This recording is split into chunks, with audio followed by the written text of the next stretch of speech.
السلام علیکم ورحمۃ اللہ وبرکاتہ۔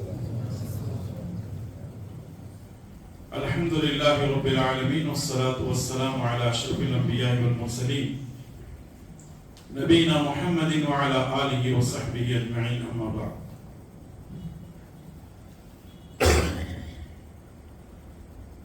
عن ابی امامۃ عن النبی صلی اللہ علیہ وسلم قال: من مشى إلى صلاة مكتوبة في الجماعة فهي كحجة، ومن مشى إلى صلاة تطوع فهي كعمرة تامة۔ صحیح الجامع۔ رب اشرح لي صدري ويسر لي أمري واحلل عقدة من لساني يفقهوا قولي۔ اللهم انفعنا بما علمتنا وعلمنا ما ينفعنا وزدنا علما، اللہم آمین یا رب العالمین۔ ہر قسم کی تعریف و توصیف اسی اللہ کے لیے لائق و زیبا ہے جو خالق کائنات، مالک ارض و سما ہے۔ سبحان اللہ و بحمدہ سبحان اللہ العظیم۔ درود و سلام ہو پیارے نبی محمد رسول اللہ صلی اللہ علیہ وسلم پر، جن کو اللہ تعالیٰ نے ساری دنیا کے لیے امام بنا کر بھیجا۔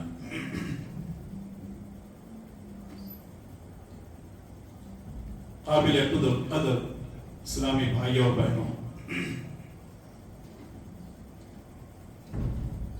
آج کے درس میں ہم سنیں گے غریبوں کا حج اور عمرہ۔ شاید آپ کو عنوان سے تعجب ہو رہا ہوگا، غریبوں کا حج اور عمرہ کیا مطلب ہے؟ ایک مسلمان کی دلی خواہش ہوتی ہے کہ وہ حج اور عمرہ کرے، مگر حج اور عمرہ کرنے کے لیے وہی جاتا ہے جس کو اللہ تعالی بلاتا ہے۔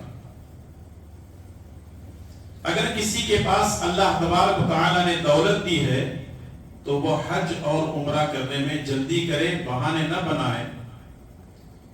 اور اگر کسی آدمی کی حج اور عمرہ کرنے کی طاقت نہیں ہے تو وہ ساری زندگی اللہ تعالیٰ سے مسلسل دعائیں کرتا رہے، ہو سکتا ہے کہ اللہ تعالیٰ کوئی اس کے لیے راستہ نکال دے، یا نہیں تو کم سے کم نیت کر لے کہ اگر مجھے زندگی میں موقع ملا تو میں حج بھی کروں گا اور عمرہ بھی کروں گا، کیونکہ عملوں کا دار و مدار نیتوں پر ہے۔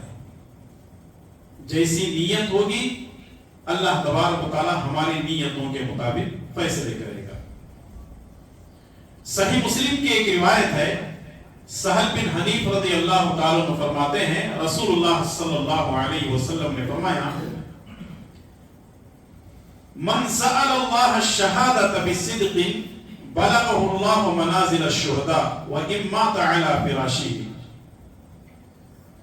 اگر کوئی آدمی اللہ تبارک و تعالی سے یہ دعا کرتا ہے کہ اے اللہ مجھے شہادت عطا فرما، اگر کوئی آدمی یہ نیت کرتا ہے، یہ ارادہ کرتا ہے کہ اے اللہ مجھے شہادت کی موت دے، اور اگر وہ بستر پر ہی مر جاتا ہے تو اللہ تبارک و تعالیٰ اس کی نیت کے مطابق اس کو شہادت کی موت لکھ دیتا ہے۔ اور شہادت کتنی بڑی بات ہے کہ ایک آدمی اللہ تعالیٰ کے راستے میں اپنی جان کو قربان کر دیتا ہے، اور ہر آدمی کی یہ تمنا ہونی چاہیے کہ اللہ تعالیٰ مجھے شہادت کی موت دے۔ خود اللہ کے نبی صلی اللہ علیہ وسلم نے بھی شہادت کی موت کی تمنا کی تھی۔ یہاں بتانا مقصد یہ ہے کہ اگر کوئی آدمی نیت خالص کر لیتا ہے تو اللہ تعالیٰ اس کی نیت کے مطابق فیصلے کرتا ہے۔ ایک دوسری طویل حدیث ہے، سنن ترمذی کے حوالے سے شیخ البانی رحمۃ اللہ علیہ نے اس روایت کو صحیح کہا ہے۔ رسول اللہ صلی اللہ علیہ وسلم فرماتے ہیں کہ اللہ تبارک و تعالیٰ نے ایک آدمی کو علم دیا ہے لیکن مال نہیں دیا ہے۔ ایک آدمی کے پاس علم ہے لیکن مال نہیں ہے، اور وہ دیکھتا ہے ہے کہ یہ مالدار آدمی اللہ کے راستے میں خوب خرچ کر رہا ہے، مسجدیں بنا رہا ہے، مدرسے بنا رہا ہے، یتیم خانے بنا رہا ہے، کنویں کھدوا رہا ہے، غریبوں مسکینوں کا خوب خیال رکھ رہا ہے، اس کے دل میں خیال آتا ہے کہ اگر میرے پاس بھی دولت ہوتی تو میں بھی یہ کام کرتا۔ تو رسول اللہ صلی اللہ علیہ وسلم فرماتے ہیں دونوں اپنی اپنی نیتوں کے مطابق اللہ تبارک و تعالی وہی اجر دے گا۔ یعنی جس کے پاس علم ہے، دولت نہیں ہے، دولت والا تو خوب خرچ کر رہا ہے، لیکن اس کے پاس دولت تو نہیں ہے، ارادہ بڑا مضبوط ہے اور نیک ہے کہ اللہ نے اگر مجھے دولت دی تو میں اللہ کے راستے میں خرچ کر دوں گا۔ تو نبی کریم صلی اللہ علیہ وسلم فرماتے ہیں فَهُوَ بِنِيَّتِهِ فَأَجْرُهُمَا سَوَاءٌ، اسی کی نیت کے مطابق دونوں کو اللہ تبارک و تعالی اجر و ثواب لکھ دے گا۔ تو معلوم کیا ہوا، کسی بھی کام کو کرنے کے لیے نیت اہم اور ضروری ہے۔ اگر اللہ تعالیٰ نے آپ کو حج اور عمرے کی طاقت دیا ہے تو ضرور کریں، اور اگر نہیں ہے تو یہ ارادہ کر لیں کہ ضرور ہم اپنی زندگی میں حج اور عمرہ کریں گے۔ لیکن کچھ ایسے اعمال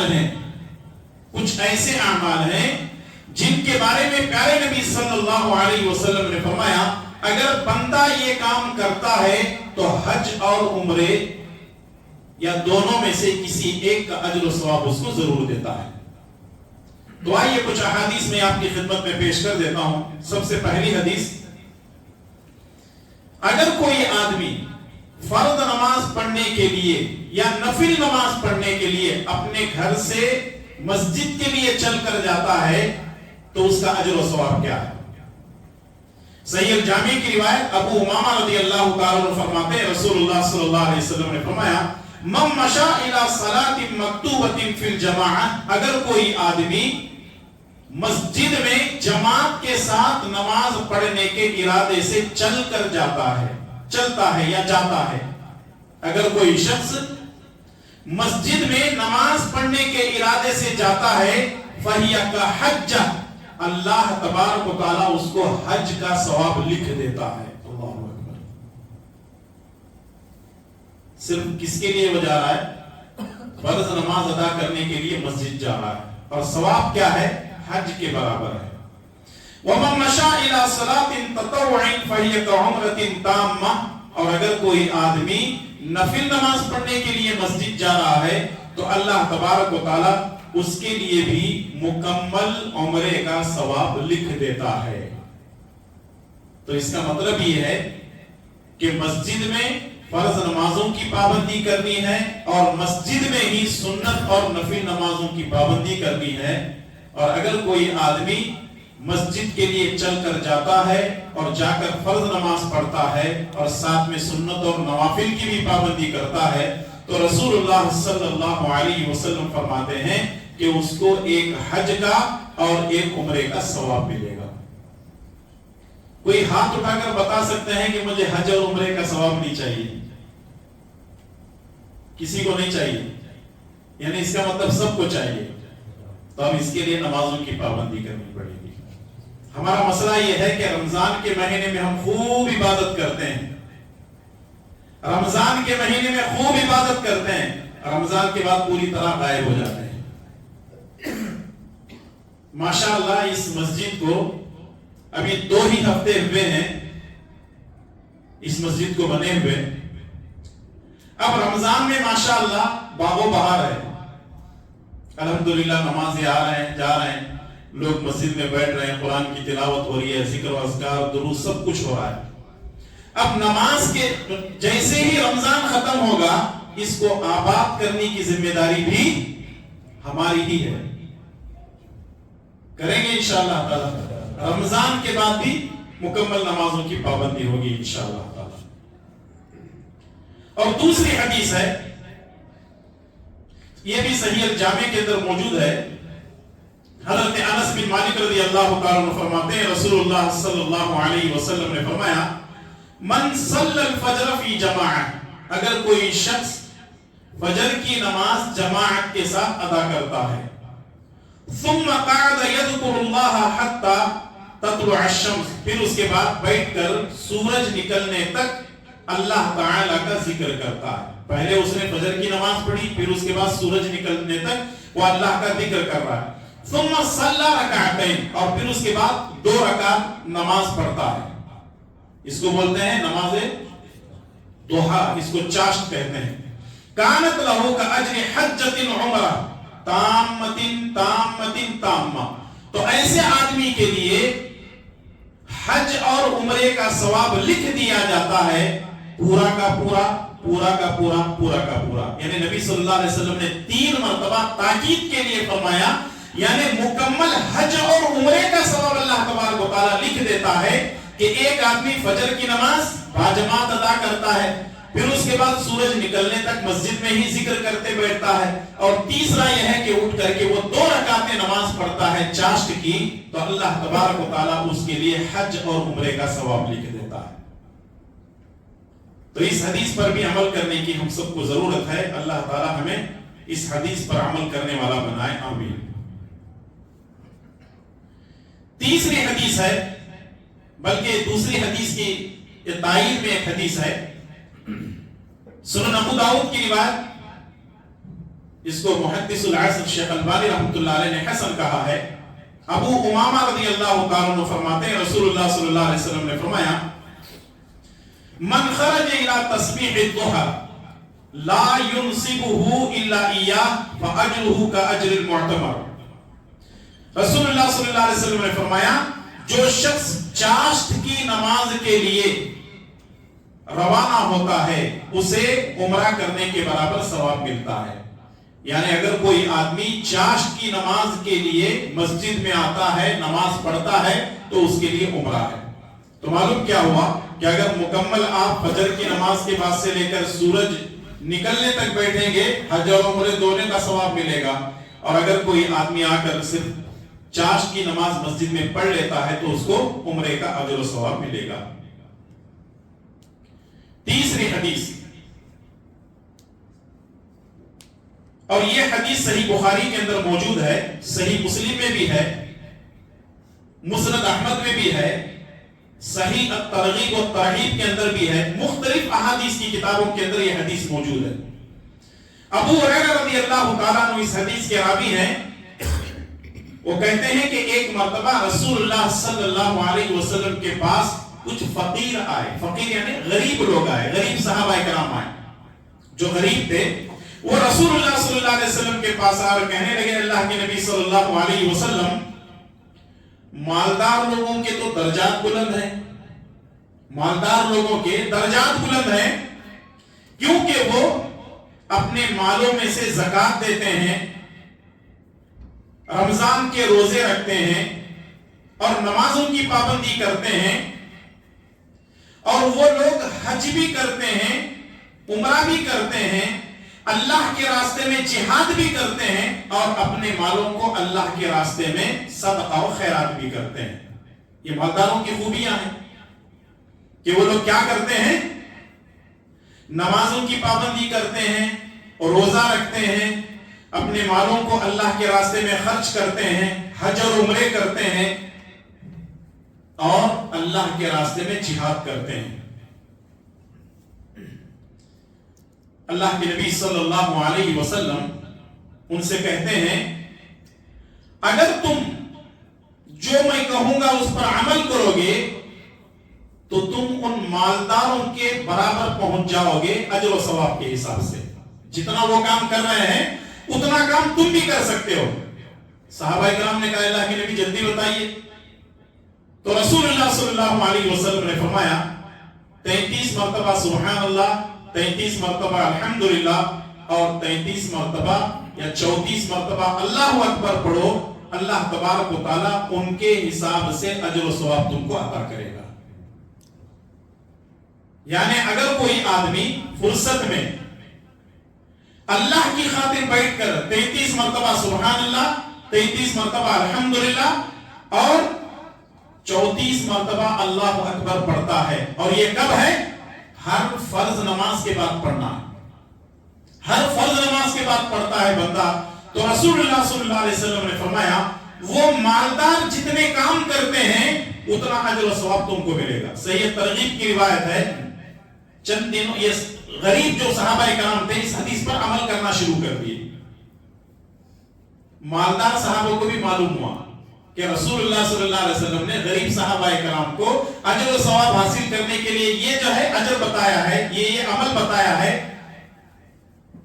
تو وہ صحابہ کرام پھر نبی صلی اللہ علیہ وسلم کے پاس آئے, کہنے لگے اللہ کے نبی صلی اللہ علیہ وسلم جو عمل آپ نے ہم کو بتایا تھا وہ مالدار لوگ بھی کر رہے ہیں. تو نبی کریم صلی اللہ علیہ وسلم نے فرمایا ذالک فضل اللہ یؤتیہ من یشاء, یہ اللہ کا فضل ہے, اللہ جس کو چاہتا ہے دے سکتا ہے.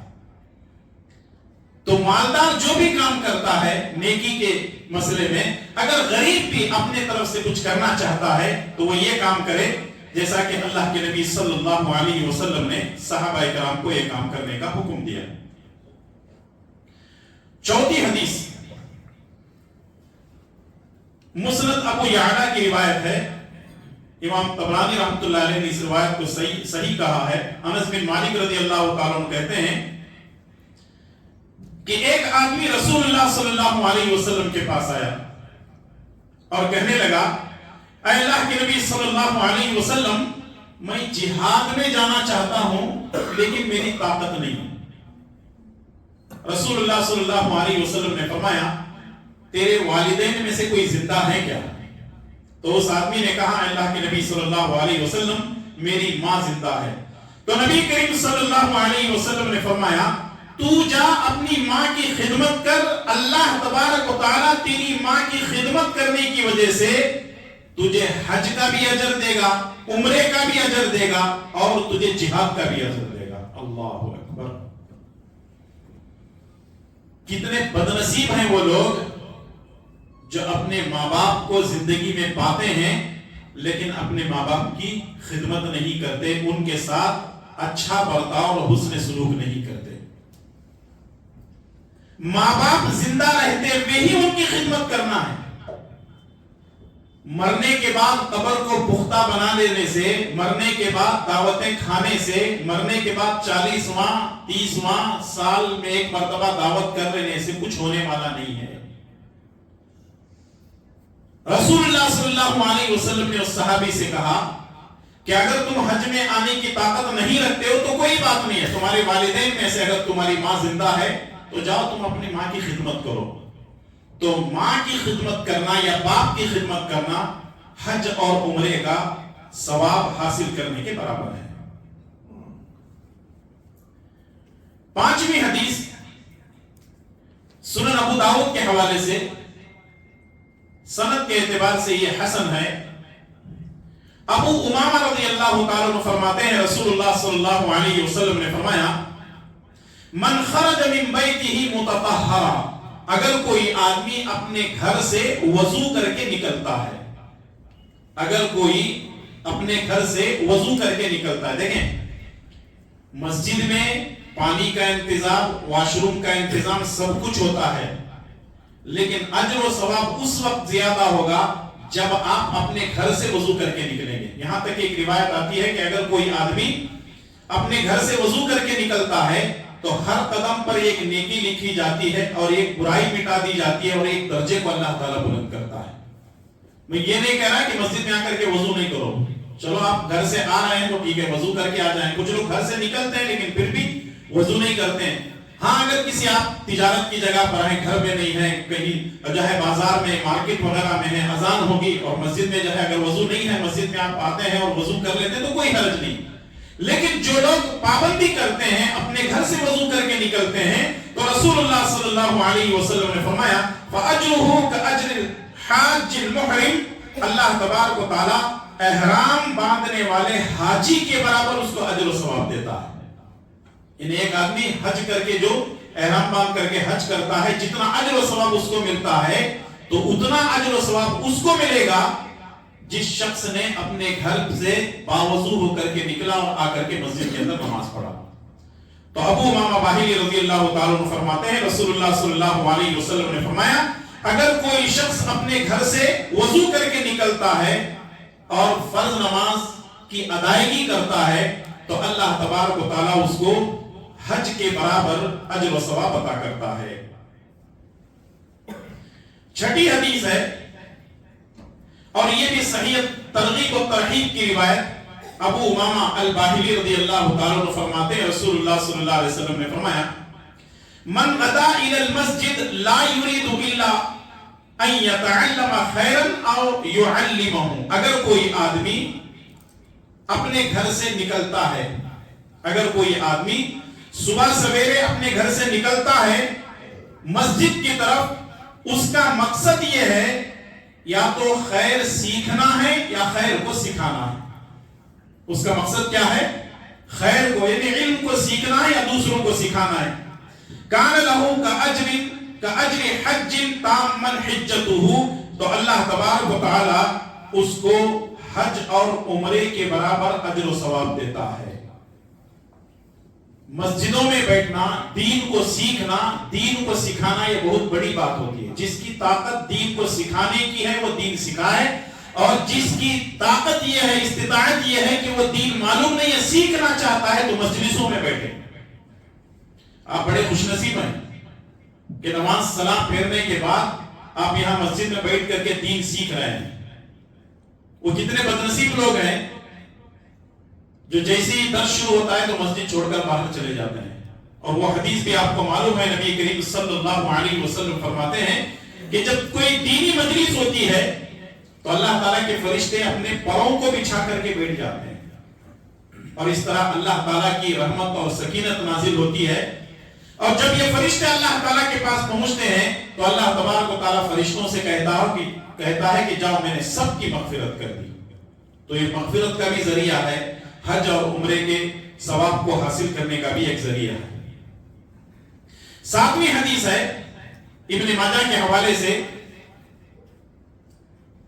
اللہ کے نبی صلی اللہ علیہ وسلم فرماتے ہیں عمرۃ فی رمضان تعدل حجہ، اگر کوئی شخص رمضان کے مہینے میں عمرہ کرتا ہے تو اس کو حج کا ثواب لکھا جاتا ہے. رمضان کے مہینے میں عمرہ کرنا حج کرنے کے برابر ہے. اگر آپ کی طاقت ہے، استطاعت ہے، اللہ تعالیٰ نے آپ کو دولت سے نوازا ہے، تو رمضان میں ضرور عمرہ کریں، اور اس کا اجر و ثواب جو ہے حج کے برابر ہے. اسی طرح 8ویں حدیث ہے صحیح ابن خزیمہ کے حوالے سے، زید بن خالد الجہنی رضی اللہ تعالیٰ عنہ وہ بیان کرتے ہیں کہ رسول اللہ صلی اللہ علیہ وسلم نے فرمایا من جہز غازیا او فطر صائما اور جہز حاجا کأنہ مثل اجرہ من غیر ان ینقص من اجرہ شیء. اگر کوئی آدمی کسی مجاہد کو تیار کرتا ہے، یعنی اس کا سامان باندھنے میں، جانور کو تیار کرنے میں مجاہد کو تیار کرتا ہے، او فطر صائما یا کسی کا روزہ افطار کراتا ہے، کسی مجاہد کو تیار ہونے میں مدد کرتا ہے یا پھر کسی کو روزہ افطار کراتا ہے، اور جہز حاجن یا کوئی حج پہ جا رہا ہے اس کے لیے ساز و سامان کو جو ہے پورا تیار کرتا ہے، تو رسول اللہ صلی اللہ علیہ وسلم نے فرمایا کہ جتنا ان کو اجر ملتا ہے اتنا یہ تیاری کروانے والے کو بھی اجر ملتا ہے، اور دونوں کے برابر میں ذرا برابر کمی نہیں ہوتی. حالانکہ ہم لوگ اس کو معمولی سمجھتے ہیں نا، لیکن یہ ایسے کام ہیں. رسول اللہ صلی اللہ علیہ وسلم نے فرمایا کہ اگر کوئی آدمی حج پہ جا رہا ہے، سامان بھی تیار کر دو، آپ اس کو حج پہ الوداع کر کے بھیج دو، اللہ تبارک و تعالیٰ اتنا ہی اجر دیتا ہے جتنا وہ حج کو جا کر کے آتا ہے، اور دونوں کے اجر میں کوئی کمی نہیں ہوتی. 9ویں اور آخری حدیث ابن ماجہ کی روایت سہل بن حنیف رضی اللہ تعالیٰ عنہ. اس حدیث کے راوی ہے رسول اللہ صلی اللہ علیہ وسلم نے فرمایا من تطہر فی بیتہ، اگر کوئی آدمی اپنے گھر سے وضو کر کے نکلتا ہے، ثم اتا مسجد قباء، اور وہ مسجد قباء آتا ہے. مسجد قباء مدینے کی وہ پہلی مسجد ہے جو نبی صلی اللہ علیہ وسلم مکہ سے ہجرت کر کے مدینہ آئے تھے، تو آپ نے مسجد نبوی سے پہلے مدینے کے باہر مسجد بنائی تھی. اس مسجد کو مسجد قباء کہا جاتا ہے. نبی صلی اللہ علیہ وسلم نے فرمایا اگر کوئی آدمی اپنے گھر سے وضو کر کے نکلتا ہے اور پھر مسجد قباء آتا ہے اور اس میں 2 رکعتیں نماز پڑھتا ہے تو اللہ تبارک و تعالیٰ اس کو 1 عمرے کا ثواب لکھ دیتا ہے، 1 عمرے کا ثواب لکھتا ہے۔ اور نبی کریم صلی اللہ علیہ وسلم کی عادت مبارکہ یہ تھی کہ آپ صلی اللہ علیہ وسلم کبھی بھی اپنے گھر سے باوضو ہوتے اور مسجد قباء پیدل جاتے اور جا کر کے جو ہے نبی صلی اللہ علیہ وسلم 2 رکعت نماز پڑھ کے آتے یا کہ کوئی جو ہے فرض نماز پڑھ کر کے آ جاتے۔ تو آپ اندازہ لگائیں کتنا اجر و ثواب ہے۔ جو لوگ مکہ جاتے ہیں، مدینہ جاتے ہیں اور وہاں جانے کے بعد جو ہے بار بار مسجد قباء میں جاتے ہیں، نمازوں کی پابندی کرتے ہیں، یہ بہت ہی بڑے اجر و ثواب کا باعث ہے۔ اور حج اور عمرہ کرنا کوئی معمولی بات نہیں ہے، اس کے لیے روپیہ پیسہ خرچ ہوتا ہے، حج کے لیے لاکھوں روپے چاہیے اور عمرے کے لیے کم سے کم اس میں بھی جو ہے تقریباً 60 70 80 ہزار 90 ہزار روپے 1 لاکھ روپے لگتے ہیں۔ تو اگر کوئی آدمی جو ہے بھائی بہن اس کی طاقت رکھتے ہیں اور ابھی تک حج عمرہ نہیں کیے ہیں تو ضرور کریں۔ اگر آپ نے دولت ہونے کے باوجود بھی نہیں کیا ہے تو پھر یاد رکھیے اس کی بہت بڑی وعید ہے جو نبی صلی اللہ علیہ وسلم نے بیان فرمایا۔ لیکن آپ کی اتنی طاقت نہیں ہے، کم سے کم نیت رکھیں، اگر اسی نیت پر مر گئے تو اللہ تعالیٰ اجر و ثواب دے گا۔ اور اگر یہ چاہتے ہیں کہ اتنا اجر و ثواب آپ کو ملے تو ایسی حالت میں 9 حدیثیں آپ کی خدمت میں پیش کی گئی، 9 ایسے اعمال پیش کیے گئے ہیں، اگر ہم اس کو کریں گے تو حج کا بھی اجر و ثواب ملے گا اور عمرے کا بھی اجر و ثواب ملے گا۔ تو یہ 9 حدیثیں تھی جو آپ کے سامنے غریبوں کے حج اور عمرے کے تعلق سے کچھ باتیں پیش کی گئی ہیں۔ مجھے امید ہے کہ انشاءاللہ تبارک و تعالیٰ باتیں آپ کے سمجھ میں آئیں گی اور انشاءاللہ آپ اس پر عمل بھی کریں گے۔ اللہ تعالیٰ ہم سب کو نیک توفیق عطا فرمائے۔ اے اللہ ہماری عبادتوں کو شرف قبولیت عطا فرما، ہماری مکمل نمازوں کو اور ہماری تراویح کو شرف قبولیت عطا فرما۔ اے اللہ تعالیٰ ہمارے روزوں کو قبول فرما۔ اے اللہ ہم تمام کو تیرے احکامات پر عمل کرنے کی توفیق عطا فرما۔ ہمیں جو بیمار ہیں ان کو شفا کاملہ عاجلہ عطا فرما، جو پریشان حال ہیں ان کی پریشانیوں کو دور فرما، حلال کھانے حرام سے بچنے کی توفیق عطا فرما۔ اے اللہ فلسطین کے مسلمانوں پر رحم فرما، اے اللہ فلسطین کے مسلمانوں پر رحم فرما، اے اللہ فلسطین کے مسلمانوں پر رحم فرما، اے اللہ یہودیوں کے لیے تو کافی ہو جا۔ اللهم انا نجعلك في نحورهم ونعوذ بك من شرورهم آمين يا رب العالمين۔ ربنا تقبل منا انك انت السميع العليم، وصلى الله على نبينا محمد وعلى اله وصحبه اجمعين۔ والسلام عليكم ورحمة الله وبركاته۔